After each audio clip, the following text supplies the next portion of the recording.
Hi guys, it's Paula and I hope you are doing well. I have two secrets to tell you guys this morning, and one of them is that I'm really bad about responding to tag videos. There are probably 6 tag videos that I have been tagged in but did not do. I'm really bad about it and I don't know why. I always think, oh yeah, I'll save that for when I have time and I'm not like doing Project Pan updates, and then I forget about it. The other secret I have to tell you is that I'm way behind on watching YouTube videos.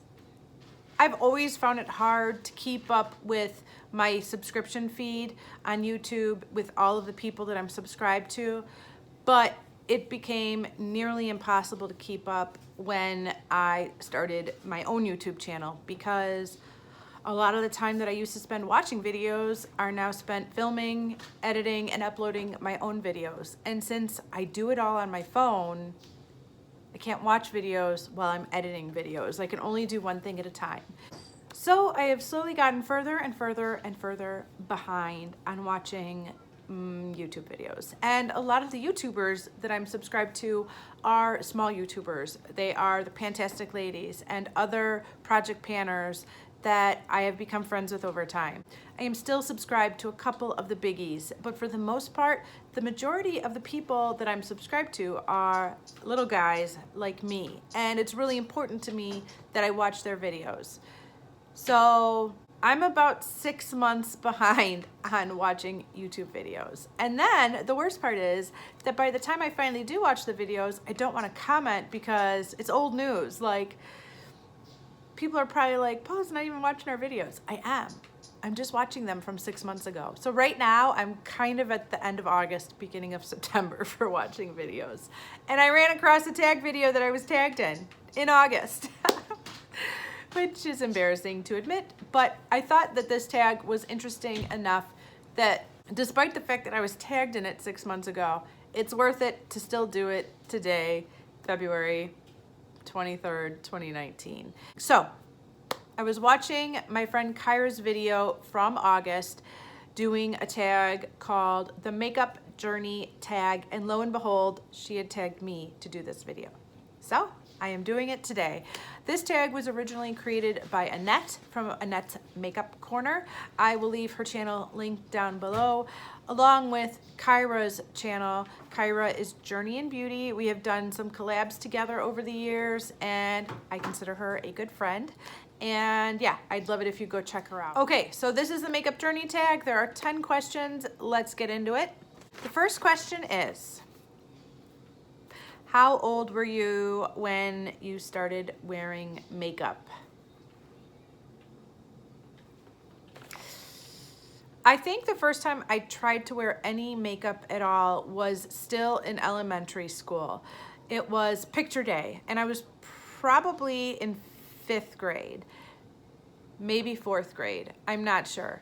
And I don't know what I had in my purse. I have no idea what I had. Probably a lipstick that was an inappropriate color that I had stolen from my mother. I don't know. I have no idea what I had, but I remember being in the girls' bathroom with a bunch of other little 8 and 9-year-old girls, like prepping for pictures, which it just seems kind of ridiculous now, but I remember that. And I remember one of the teachers walked in to kick us all out because we were taking way too much time in there. And all these other girls were in there with me, but the teacher looked at me and said, Paula, like, what are you doing? So I don't know why she singled me out for that. I don't know why none of the other girls got called out. I don't know if it's because my makeup was so ridiculous or if that I just wasn't like the type to put on makeup. I don't know what it was, but I remember feeling so like ashamed for trying to put on makeup before pictures. And yeah, it's kind of ridiculous.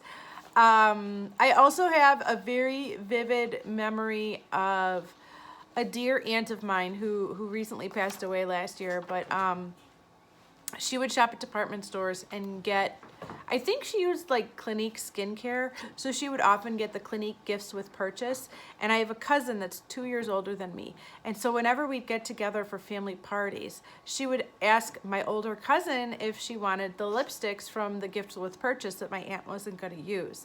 And I remember being bitterly jealous of my cousin who was getting free lipstick. And I was like, I'm only 2 years younger. Why am I being passed over? I remember thinking that. Like, I was probably 10 or something. Like, of course you were passed over. But, yeah, I still remember that. And whenever I see Clinique lipsticks, I think of my aunt because I really wanted her to give them to me, but she gave them to my cousin instead because she was older. When did I start wearing makeup consistently? I did not wear makeup in high school because I was on the swim and track teams, and we had practice before school and after school. And so there was no time for makeup, and I was just going to either sweat it off or get it off in the pool. It just wasn't a thing for me. Yeah, I didn't wear makeup in high school really at all. Probably for my senior pictures, I put some makeup on for prom. But that was about it. I think I started wearing makeup consistently in college. That's when I started wearing makeup consistently. So I was definitely a late bloomer in the makeup scene. Okay, question number 2. Have you gone through any makeup phases you look back on now and think, WTF was I doing? I don't know if there's anything I've done that's too offensive. I definitely remember using up an entire pan of shimmery silver eyeshadow that I would apply as a single shadow from basically eyelashes to eyebrows. Like, it just covered my entire lid. I'd throw on some black eyeliner, some mascara, and that was it. And because I was young and like in my early 20s, it actually didn't look horrible. I mean, I wish I knew then what I know now, but because I was young, it wasn't that horrible of a look. Like, if I tried to pull that off now, I don't think I could. But it wasn't the worst. I remember right around the time that I was kind of committing myself to contouring, that commercial came out of the 2 women who meet each other on the street, and the one woman has a contour like covering her entire neck and like streaks on her cheek, and her friend's like, what's going on? And I thought, oh dear Lord, if there's any chance that I'm walking out of the house looking anything like that, I don't ever need to contour. It's not that serious. And I basically stopped contouring at that point. I do still use bronzer, but I don't contour anymore.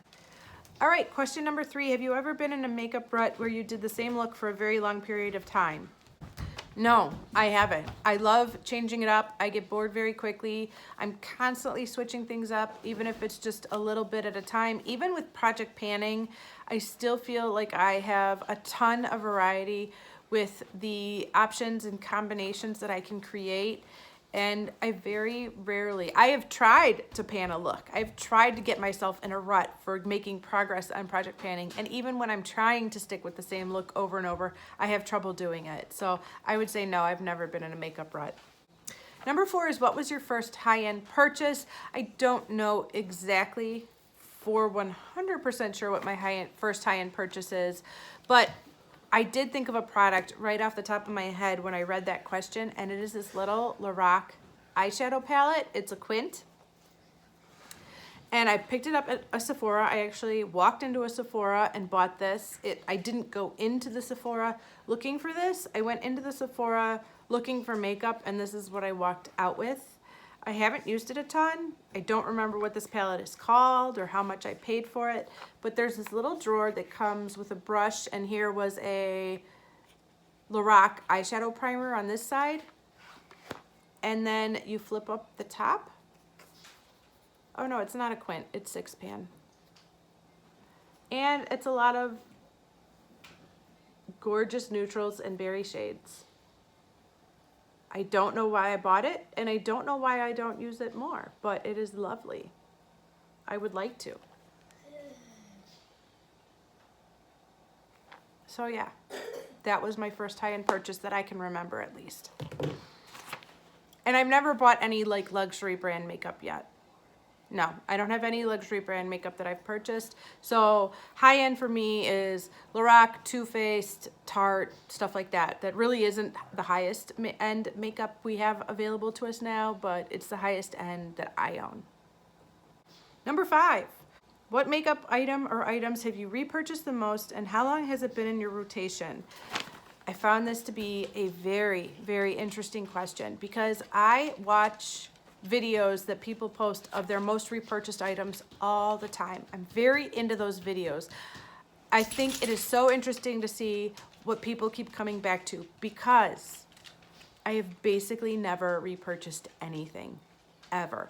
It takes me so long to finish anything, and I have so much variety in my makeup stash that it takes me forever to finish anything. And typically, by the time I finally do finish something, it's been discontinued. So there's no point in trying to rebuy it because it's not available anymore. There's not one specific product that I blow through time and time and time and time again that I repurchase because it's such a holy grail product to me.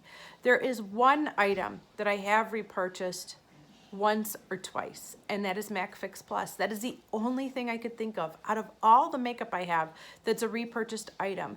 Typically, when I finally finish something, I usually want to move on to something better. I'm one of those people that no matter how good the product is that I'm using, I'm always searching for a better product. It's just in my nature to want to try something that's even better no matter how good the product is that I'm using. So I very, very rarely repurchase anything. There are 3 items that I am thinking of off the top of my head though, that when I do use up, I will repurchase. And one is the Hourglass foundation stick. I think that is a lovely, lovely stick. I have mine in a deep shade that I can only wear in the summer, but I actually think if I finish that, I would like to rebuy it in a lighter shade that I can use during the winter because I think that would be the perfect foundation for winter time. And I was really impressed by that product. I was working on it over the summer last year. Another product that I think is worth repurchasing once I use the one that I have up is the Too Faced Peach Perfect Foundation, the matte foundation. I think that is a lovely foundation, and although there are so many foundations out there that I want to try, I can't imagine myself not having that foundation, and I think I would repurchase it if I use the one that I have up. I think it is a really good foundation. And then the final thing that I think I will definitely repurchase and can't imagine my life without is the Maybelline Age Rewind Under Eye Eraser or Concealer in the shade Brightener. I absolutely love that product. The one I have is almost gone. I'm gonna miss it when it's gone, and I will definitely repurchase it in the future. So those are 3 products that I do see myself rebuying, but historically, I haven't rebought a ton of items because I never finished anything and needed to rebuy it. It just, things last forever in my life. Number 6, what does your family and friends think of your makeup obsession? They think I have enough makeup.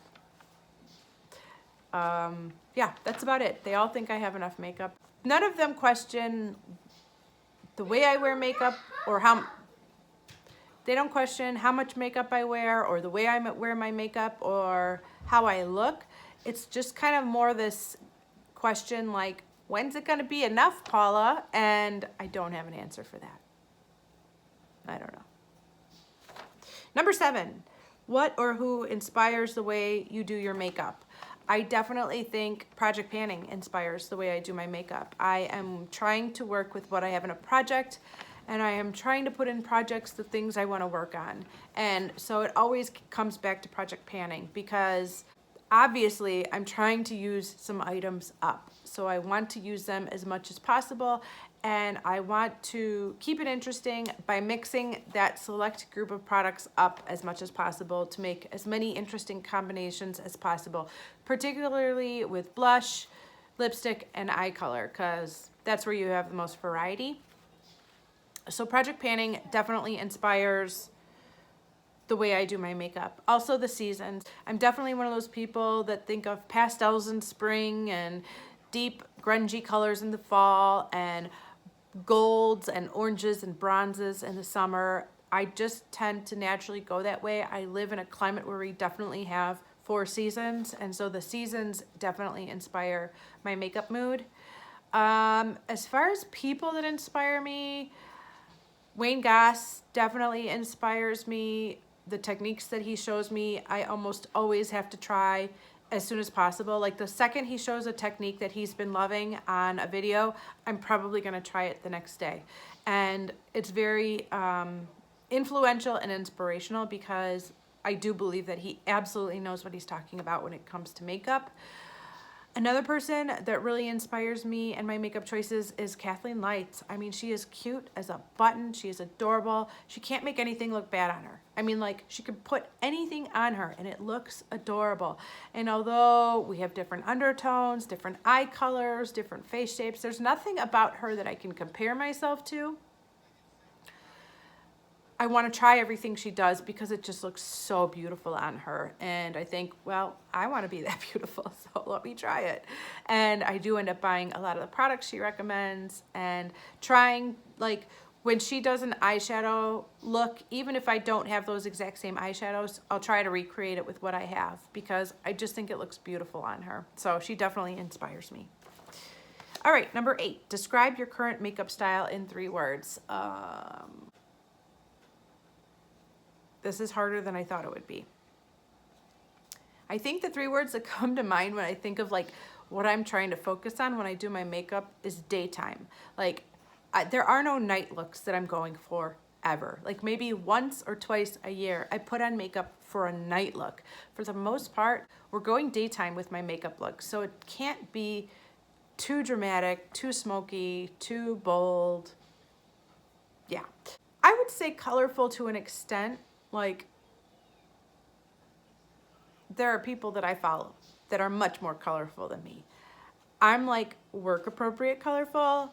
I think like I like color, but I still got to be able to wear it to work every day. So I got to walk that line carefully. But I think that for my profession and my age, I'm pretty colorful. And I think the 3rd word I would say is flawless. Not because I think I'm flawless when I put on makeup or my look is flawless, but that's what I'm trying to achieve when I'm putting on makeup. I want makeup to make me look better than I did when I rolled out of bed. I want makeup to make me look like my best version of me. I want makeup to help everyone to see the good things about my features and to minimize the things that I don't think are as flattering. So when I put on makeup, I'm working towards achieving flawlessness in my look. There you go. Those are my 3 words. Okay. Number 9, what pushed you to start your YouTube channel? I've told the story many, many times, but the first time I humored the idea of starting a makeup channel was in 2009 when I started watching beauty videos on YouTube. And I had this like little voice inside of me that was like, you should do that. You could do that. You might not be a makeup artist, but you can buy makeup, review makeup, and talk about makeup. You love makeup. And I suppressed that little voice for 9 years before I finally started my YouTube channel. What finally gave me the courage to start my YouTube channel was meeting so many other people like me that had YouTube channels. I didn't realize that you guys were out there. I was watching Kathleen Lights and Emily Noel and Tati and people who were excellent at doing makeup, people who had a gigantic following, people who were young, people who were beautiful, people who were kind of bordering this like perfection line in my book. Like these were perfection and I am not perfection, so who am I to do a YouTube channel? But then I discovered people like me, we're not perfect. We're not makeup artists, but we love makeup and we want to talk about it, and we're here to connect to other people who are like us and love makeup. And once I realized that that was out there, I definitely felt more compelled to join in. I also, as you guys know, started out on Instagram. I was doing Instagram posts. I love Instagram. Instagram is one of my most favorite hobbies ever, but I was finding myself having more to say than what I could put in an Instagram post. And that was kind of when I realized that I felt like I was ready to do this because I had a lot to say and it didn't all fit in an Instagram post. So I decided to take the leap and I've never looked back. Question number 10 is, do you think you will still be on YouTube 3 years from now? I absolutely do. There would have to be a major life change or life event that would cause me to not be doing this 3 years from now. Obviously, I can't foresee anything happening. So as long as life keeps going on the way it's going on, I will still be here 3 years from now. I've decided not to tag anyone specifically to do this video, but if you are watching this and you haven't done it yet, please consider yourself tagged right now. I would love to see your video, or you could even just put some of the answers down below. I will have all the questions listed in the description box so that you can see them for yourselves, along with the channel for Annette's Makeup Corner. Thank you guys so much for watching, and I will see you in the next video. Bye.